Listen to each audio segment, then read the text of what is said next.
மதிப்புமிக்க நேயர்கள் அனைவருக்கும் வணக்கம். நான் உங்கள் பட்டு விவசாயி ராமச்சந்திரன்.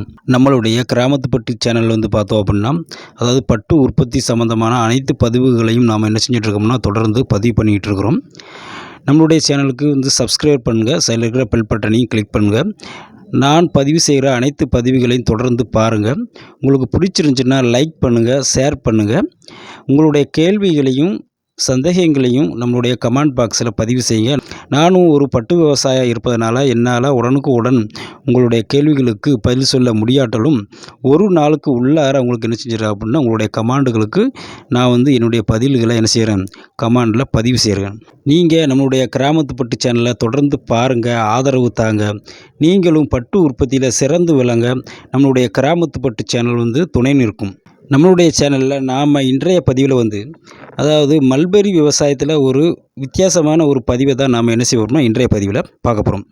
அதாவது ஒரு 3 ஆண்டுகள் அல்லது 4 ஆண்டுகள் ஏற்கனவே மல்பெரி நடவு செய்து அதில் நம்ம தலையை கட் பண்ணிகிட்டு இருக்கிறோம். அந்த தலையை கட் பண்ணிகிட்டு இருக்கிற மரங்களை சந்தர்ப்ப சூழ்நிலைகளால் நாம் மற்றொரு இடத்துல அதை நடவு செய்தால் அந்த மல்பெரி மரம் தளிர் விடுமா, அதாவது தளருமா அப்படிங்கிற டவுட் பார்த்திங்க அப்படின்னா எல்லா விவசாயிகளுக்குமே இருக்கும்.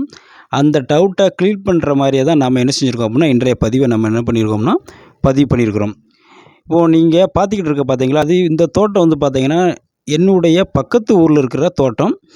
இந்த விவசாயி பார்த்திங்கன்னா ஒரு அனுபவம் வாய்ந்த விவசாயி தான். கிட்டத்தட்ட ஒரு 5 ஆண்டுகளாக பட்டு விவசாயம் பார்க்குறாரு, அதாவது பட்டுக்கூடு உற்பத்தி செய்கிறாரு. அவ்வளவு அனுபவம் வாய்ந்த ஒரு விவசாயி தான். விவசாயினுடைய தோட்டம் தான் இந்த தோட்டம். இது என்ன பிரச்சனை அப்படின்னு நம்ம பார்த்தோம் அப்படின்னா, ஒரு 25 சென்ட் பார்த்திங்கன்னா ஒரு கான்ட்ராக்டர் முறையில், அதாவது கான்ட்ராக்ட் முறையில் எடுத்த ஒரு தோட்டம். அந்த தோட்டம் பார்த்திங்கன்னா தற்போது ஒரு வெளியேறக்கூடிய ஒரு சூழ்நிலை. அதாவது தோட்டத்துக்காரங்க தோட்டத்தை கேட்குறாங்க, விவசாயி அந்த தோட்டத்தை க்ளீன் பண்ணி கொடுக்கணும் அப்படிங்கப்பட்ட ஒரு சூழல். அதனால் நாம் இப்போ அந்த விவசாயி பார்த்திங்கன்னா இப்போ இந்த செடிகளை நம்ம வேஸ்ட் பண்ணக்கூடாது, இதை மறுபடியும் தளர வைக்கணும் அப்படிங்கிற ஒரு முயற்சி எடுத்து செய்கிறாப்புல. அப்படி ஒரு முயற்சியை தான் நாம் இன்றைய பதிவில் நாம் என்ன செய்ய போகிறோம்னா பார்க்க போகிறோம். புதுசாக வர்ற விவசாயிகள் மேக்சிமம் அதிகபட்சம் நாம் என்ன செய்யணும் அப்படின்னா நம்மகிட்ட சொந்த இடம் இருந்தால் மட்டும்தான் நாம் என்ன செய்யணும் அப்படின்னா இந்த மல்பெரி விவசாயத்துக்குள்ளே வரணும். பட் அப்படி நம்மகிட்ட சொந்த இடம் இல்லாத பட்சத்தில் நம்ம ஒரு நீஸுக்கு, அதாவது ஒரு குத்தகைக்கு ஒரு நிலத்தை எடுக்கிறோம் அப்படின்னா குறைந்தபட்சம் நாம் என்ன செஞ்சுக்கணும் அப்படின்னா ஒரு 10 வருஷத்துக்கு என்ன செஞ்சுக்கணும் அப்படின்னா நம்ம ஒப்பந்தம் போட்டுக்கிறணும். அந்த ஒப்பந்தம் எப்படி இருக்கணும் அப்படின்னு நம்ம பார்த்தோம் அப்படின்னா ரிஜிஸ்டர் பண்ணியிருக்கணும். அப்படி ரிஜிஸ்டர் பண்ணியிருந்தால் மட்டும்தான் நாம் அந்த இடத்துல என்ன செய்யணும் அப்படின்னா மல்பெரி நடவு செய்ய வேண்டும். ஏன் அப்படின்னு பார்த்தோம் அப்படின்னா, அதாவது ஒரு ஏக்கரில் நம்ம தற்போது மல்பெரி நடவு செய்கிறதுக்கு பார்த்தோம் அப்படின்னா, அதாவது கிட்டத்தட்ட நம்மளுக்கு 20,000 to 25,000 வரைக்கும் நம்மளுக்கு என்ன செய்யும் அப்படின்னா செலவாகும். அப்புறம் பார்த்திங்கன்னா அது போக மல்பெரி பார்த்திங்கன்னா ஒரு நீண்ட கால மர பணப்பயிர். கிட்டத்தட்ட பார்த்திங்க அப்படின்னா நம்ம ஒரு 20 ஆண்டுகள் நம்மளுக்கு பலன் கொடுக்கும். அதாவது வருடந்தோறும் நம்ம கரெக்டான முறையில் தொழு உரங்கள்லாம் இட்டு நம்ம பராமரிப்பு சரியான முறையில் செஞ்சுட்டு வந்தோம்னா ஒரு 20 வருடம் வரைக்கும் நம்ம என்ன செய்வோம் அப்படின்னா இந்த மல்பெரி மரங்கள்லேருந்து நம்ம என்ன செய்ய முடியும், பயன்பெற முடியும்.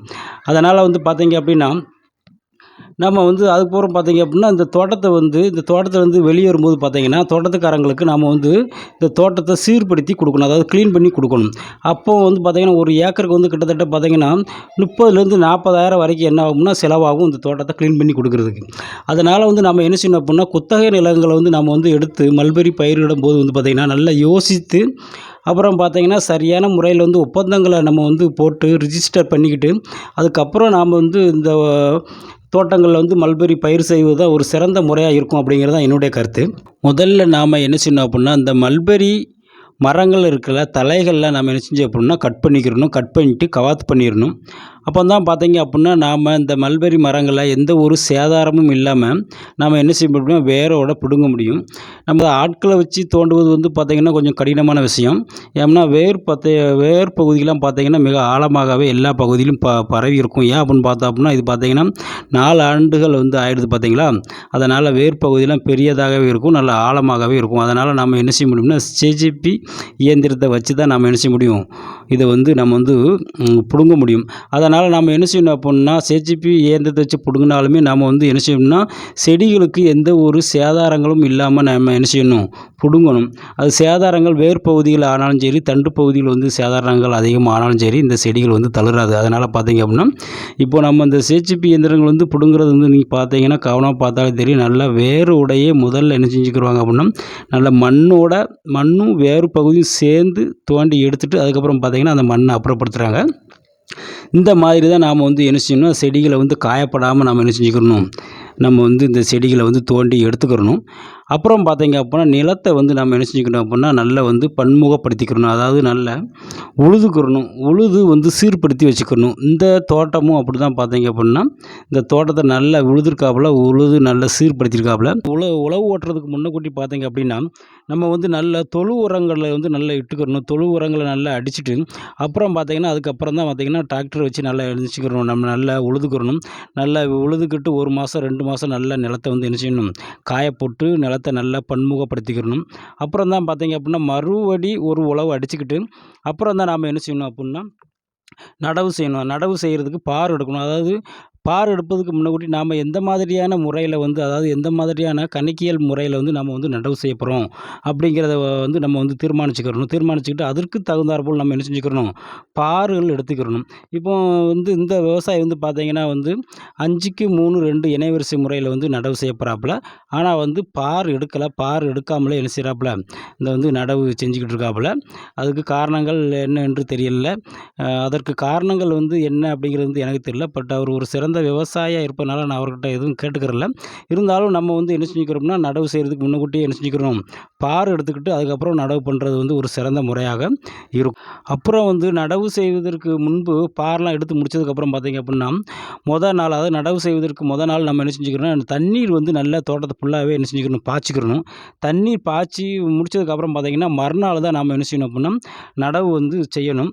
பட்டு இந்த விவசாயி வந்து நாளே என்ன செய்யலை, தண்ணீரும் பாய்ச்சல. மல்பெரி நாற்று நடவு செய்வதற்கு நாள் பார்த்தீங்கன்னா, நம்ம வந்து தோட்டத்தில் வந்து பார்த்தீங்கன்னா, தண்ணீர் வந்து பாய்ச்சிருக்கணும். அப்படி பாய்ச்சிருந்தா தான் பார்த்தீங்கன்னா, இந்த மல்பெரி நாற்றுக்கள்லாம் வந்து ஃபெயிலியர் ஆகாமல் வந்து விரைவாக சீக்கிரமாக வந்து அனைத்து நாற்றுகளுமே என்ன செய்யும்னா தளிரடிக்கும்.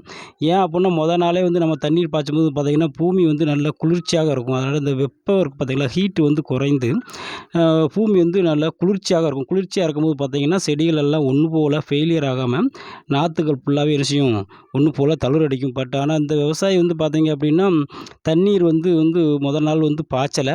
பட்டு பாய்ச்சாம தான் நடவு வந்து பண்ண போகிறாங்க. இப்போ நாம் மல்பெரி மரங்களை எப்படி வந்து கட் பண்ணுறது, அதாவது நடவு செய்வதற்கு ஏற்றவாறு எப்படி நம்ம கட் பண்ணுவது அப்படிங்கிறத பற்றி தான் நம்ம என்ன செஞ்சுட்டு இருக்கோம்னா பார்த்துட்ருக்கோம். அதாவது வந்து ஒரு அருவாளை வச்சுக்கிடலாம், அல்லது கட்டிங் மிஷின் கூட வச்சுக்கிடலாம். இப்போ வந்து இங்கே வந்து விவசாயி வந்து மிஷின்களை, அதாவது மல்பெரி மரங்களை கட் பண்ணுறதுக்கு அருவாளை பயன்படுத்தியிருக்காப்புல. இப்போ பார்த்தீங்கன்னா, ஒரு அக்கா தான் பார்த்தீங்கன்னா மல்பெரி மரத்தை கட் பண்ணிகிட்டு இருக்கிறாங்க. ஆனால் செம சூப்பராக கட் பண்ணுறாங்க. கட் பண்ணும்போது பார்த்தீங்க அப்படின்னா, ஒரு 1½ அடி அல்லது 2 அடி நம்ம வந்து ஹைட்டு விட்டுக்கணும். அப்புறம் பார்த்தீங்கன்னா, அந்த வேர் பகுதிலாம் இருக்குது பார்த்தீங்களா, அதாவது அந்த வேர் பகுதிலாம் வந்து பார்த்தீங்கன்னா, அதாவது பெரிய பெரிய வேர் பகுதிலாம் இருக்கும். அதெல்லாம் வந்து என்ன செய்யணும், ஒரு 2 இன்ச்சு 3 இன்ச்சு தூரத்துக்கு நம்ம விட்டு கட் பண்ணணும். அப்புறம் பார்த்தீங்கன்னா, அதனுடைய சல்லி வேர்கள்லாம் பார்த்தீங்கன்னா, முழுமையாகவே நம்ம வந்து என்ன செய்யணும், விட்டுக்கிறணும். அதை வந்து இந்த சல்லி வேர்கள்லாம் நம்ம வந்து என்ன செய்யக்கூடாது, துப்புராவே கட் பண்ணிடக்கூடாது. அப்படி நம்ம துப்புரா சல்லி வேர்கள்லாம் கட் பண்ணோம் அப்படின்னா, நம்மளுக்கு வந்து தளிர் அடிப்பதுக்கு வந்து பார்த்தீங்கன்னா லேட் ஆகும். அதனால் நம்ம என்ன செய்யணும் அப்படின்னா, இந்த சல்லி வேர்கள்லாம் வந்து பார்த்தீங்கன்னா, நம்ம வந்து விட்டுக்கிட்டு அந்த பெரிய பெரிய பகுதிகள் இருக்குது பார்த்தீங்களா, அந்த பெரிய பெரிய பகுதி தான் விட்டணும்.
நாற்றுக்கள் வந்து நடவும் பண்ணிக்கிட்டு இருக்காங்க.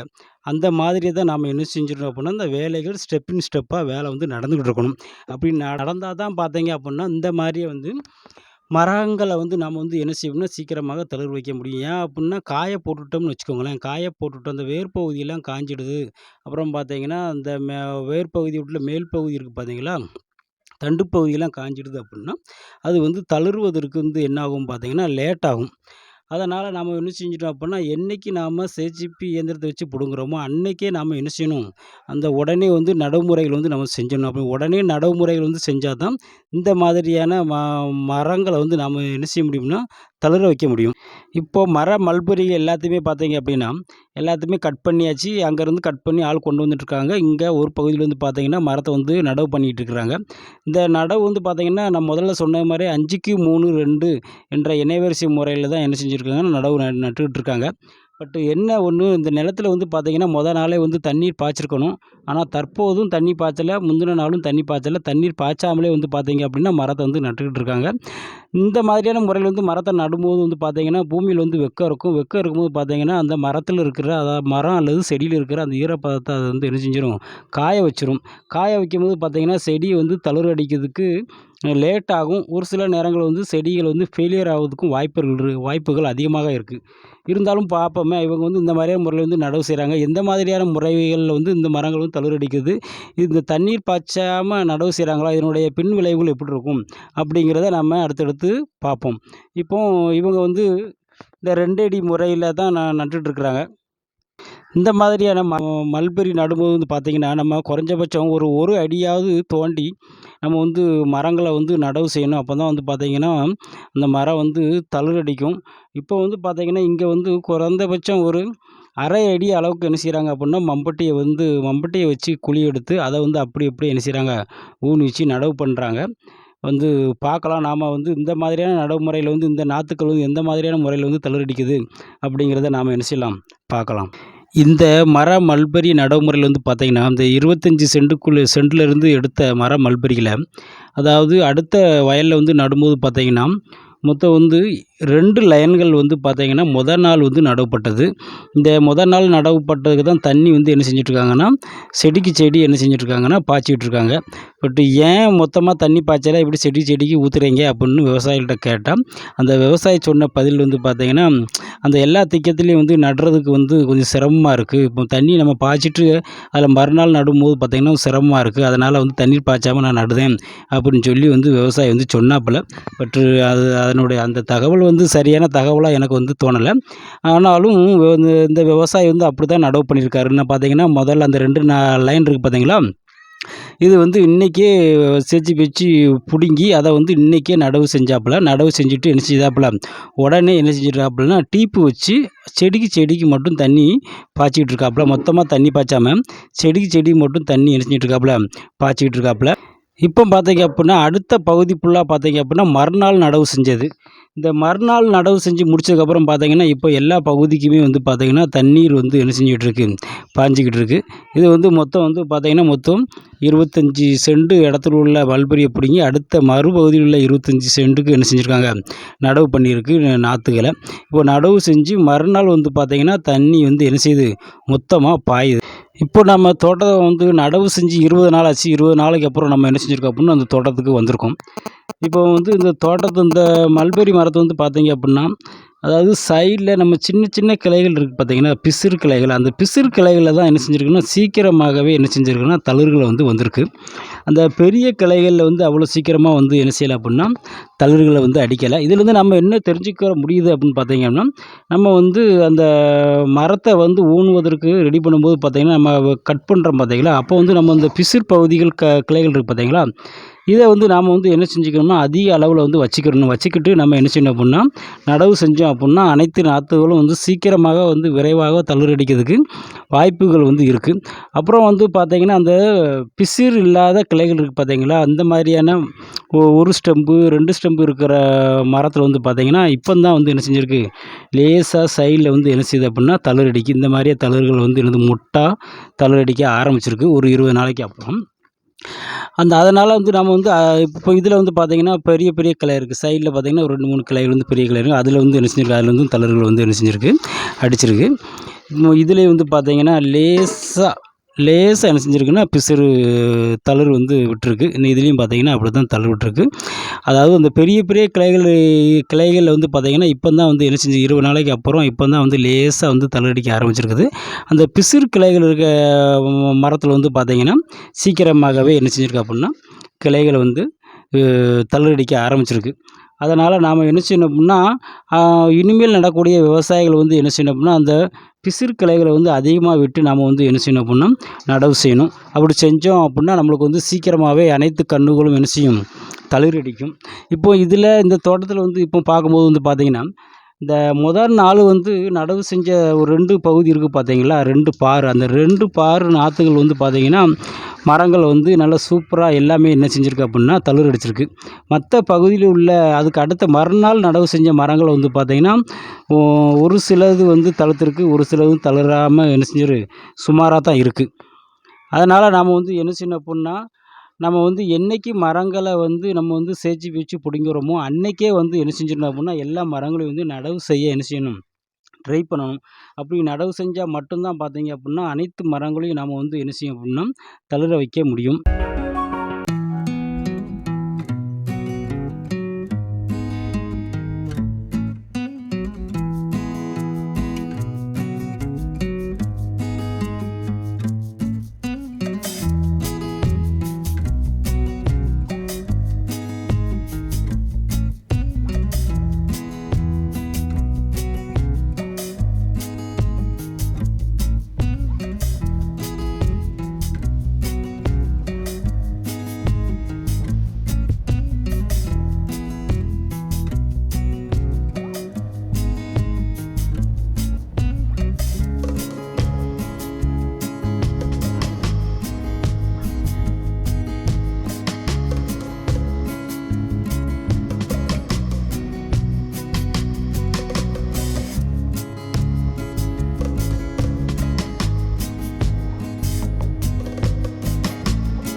இப்போ நாம் 40 நாள் கழித்து நம்ம என்ன செஞ்சுருக்கோம் அப்படின்னா இந்த தோட்டத்துக்கு வந்து வந்திருக்கோம். இப்போது இந்த 40 நாள் வந்ததுக்கப்புறம் பார்த்திங்கன்னா செடி வந்து பார்த்திங்கன்னா ஓரளவு எல்லாம் 1 அடி அளவுக்கு என்ன செஞ்சுருக்கு அப்படின்னா எல்லாமே நல்ல தளிர் விட்டுருக்குது. இதில் வந்து முக்கியமாக நம்ம என்ன பார்க்க வேண்டியது இருக்குது அப்படின்னா நம்ம முதல் நாள் நடவு செஞ்ச அந்த 2 பார் இருக்குது பார்த்தீங்களா, அந்த 2 பாரில் வந்து பார்த்திங்கன்னா எல்லா கன்றுமே என்ன செஞ்சுருக்கோம்னா நல்ல தளிர் அடிச்சிருக்கு. தளிர் அடித்து நல்லா 1 அடிக்கு மேலேயே என்ன செஞ்சுருக்கு ஒசரமாக தழுந்துருக்கு.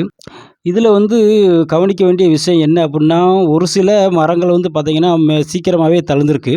மற்ற ஒரு சில மரங்கள் வந்தீங்கன்னா இப்போ தான் வந்து என்ன செய்யுது அப்படின்னா அடிப்பகுதியில் வந்து லேசாக தளிர் அடிக்கு. இருந்தாலும் அனைத்து மரங்களுமே இந்த 2 பார்லுமே வந்து பார்த்திங்கன்னா எல்லாமே தளிர் அடிச்சிடுது. ஆனால் வந்து மற்ற பகுதி இருக்குது பார்த்தீங்களா, அந்த 2வது நாள் நட்ட பகுதிகளில் வந்து பார்த்திங்கன்னா அதாவது அதிகமான மரங்கள் வந்து என்ன செஞ்சுருக்கு அப்படின்னா ஃபெயிலியர் ஆகிருக்கு. அதுக்கு முக்கிய காரணம் என்ன அப்படின்னு பார்த்தோம் அப்படின்னா அந்த 2வது நாள் நட்ட பகுதி வந்து பார்த்திங்கன்னா நிறைய மரங்கள் வந்து ஃபெயிலியர் ஆனதுக்கு முக்கிய காரணம் வந்து என்ன பார்த்தா மொதல் நாளே பிடுங்கி போட்டாச்சு பார்த்தீங்களா? அந்த இப்போ மொதல் நாளே பிடுங்கி போட்டதுனால அந்த வேர் பகுதிகள், அப்புறம் பார்த்தீங்கன்னா, அந்த தண்டு பகுதியெல்லாம் என்ன செஞ்சிடுதுன்னா, ஈரப்பதங்கள்லாம் காஞ்சிடுது. காஞ்சதுனால வந்து அது என்ன செஞ்சிடுதுன்னா, நிறைய மரங்கள் வந்து தளிராம ஃபெயிலியர் ஆயிருது. இதிலேருந்து நாம என்ன தெரிஞ்சுக்கிட்டோம் அப்புட்னா, நாம வந்து என்னைக்கு வந்து அந்த மரங்கள்லாம் வந்து பிடுங்குறோமோ, அன்னைக்கே நாம என்ன செய்யணும்னா, நடவு செஞ்சு தண்ணியும் பாய்ச்சிரணும். அப்படி நம்ம வந்து நாளே தண்ணீர் பாய்ச்சிட்டு, மறுநாள் நடவு செஞ்சுட்டு, மறுபடியும் தண்ணீர் பாய்ச்சினா மட்டும் தான் நாம வந்து இந்த மாதிரியான நடவு முறைகள வந்து ஃபெயிலியர் ஆகாம அனைத்து மரங்களுமே நாம என்ன செய்ய முடியும்னா, தளிர வைக்க முடியும். அதனால வந்து அடுத்தடுத்த விவசாயிகள் இந்த மாதிரியான நடைமுறைகள செய்யும்போது வந்து நம்ம என்ன செய்யணும் அப்புட்னா, முதல்லே பார் எடுத்து தண்ணீர் பாய்ச்சிட்டு மறுநாள் தான் நாம என்ன செய்யணும், மரத்த வந்து நடவு செய்யணும். நடவு செய்வதுமே நம்ம எவ்வளவு நாத்து அன்றைக்கு வந்து நம்ம வந்து பிடுங்குறோமோ, அத்தனை மரங்களையுமே நம்ம அன்றைக்கே நடவு செஞ்சிரணும். அப்படி நடவு செஞ்சா மட்டும் தான் அனைத்து மரங்களையும் நம்ம என்ன செய்ய முடியும், தளிர வைக்க முடியும்.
வணக்கம் நேயர்களே! தற்போது வந்து பார்த்தோம் அப்புட்னா, தமிழ்நாடு முழுவதும் வந்து பார்த்தீங்கன்னா, நம்மளுக்கு வந்து மல்பெரி நாற்றுகள் வந்து கிடைப்பதில வந்து ரொம்ப டிமாண்டா இருக்கு. அதாவது மல்பெரி நாத்துகள் வந்து கிடைக்க மாட்டுக்கு நடவு செய்வதற்கு. நம்மளுக்கும் பார்த்தீங்கன்னா, சேனல்ல ஏகப்பட்ட விவசாயிகள் வந்து நம்மளுக்கு வந்து ஃபோன் போட்டிருந்தீங்க. நாத்துகள் கிடைத்த தகவல் சொல்லுங்க அப்புட்ன்னு வந்து கேட்டிருந்தீங்க. அதனால நாம வந்து இந்த பதிவு வந்து என்ன செஞ்சிருக்கோம் அப்புட்னா, பதிவு பண்ணியிருக்கோம். அதாவது வேலூர் மாவட்டத்திலிருந்து புதிதாக பிரிந்த ராணிப்பேட்டை மாவட்டத்தில வந்து சிவகுமார் என்ற விவசாயி வந்து தன்னிடம் வந்து ஒரு 60,000 நாத்து வந்து ஸ்டாக் இருக்குது அப்படின்னு சொல்லியிருக்காப்புல. அதாவது ஒன்லி V1 நாத்து மட்டும் 60,000 நாத்து வந்து இருக்குது. அதாவது 3 மாதங்கள், அப்புறம் பார்த்தீங்கன்னா 4 மாதங்கள், அப்புறம் பார்த்தீங்கன்னா 5 மாதம், 6 மாதம் வயதுடைய நாத்துக்கள் வந்து தன்னிடம் நடவு முறைக்கு தேவையான நாத்துக்கள் இருப்பதா வந்து தகவல் சொல்லியிருக்காங்க. அதனால் வந்து தேவைப்படும் விவசாயிகள் வந்து கீழ வந்து நம்ம வந்து சிவகுமார் விவசாயினுடைய ஃபோன் நம்பரை வந்து நம்ம என்ன செஞ்சிருக்கோம்னா பதிவு பண்ணியிருக்கோம். தேவைப்படும் விவசாயிகள் வந்து விவசாயிய கான்டாக்ட் பண்ணி நீங்க வந்து பயன்பெற்றுக்கலாம். நன்றி நேயர்களே! மீண்டும் நாம் அடுத்த ஒரு நல்லதொரு பதிவில் சந்திப்போம். வாருங்கள், என்னோடு தொடர்ந்து வாருங்கள். பட்டு உற்பத்தியை சிறப்பாகவும், செம்மையாகவும் செய்திடுவோம். நன்றி.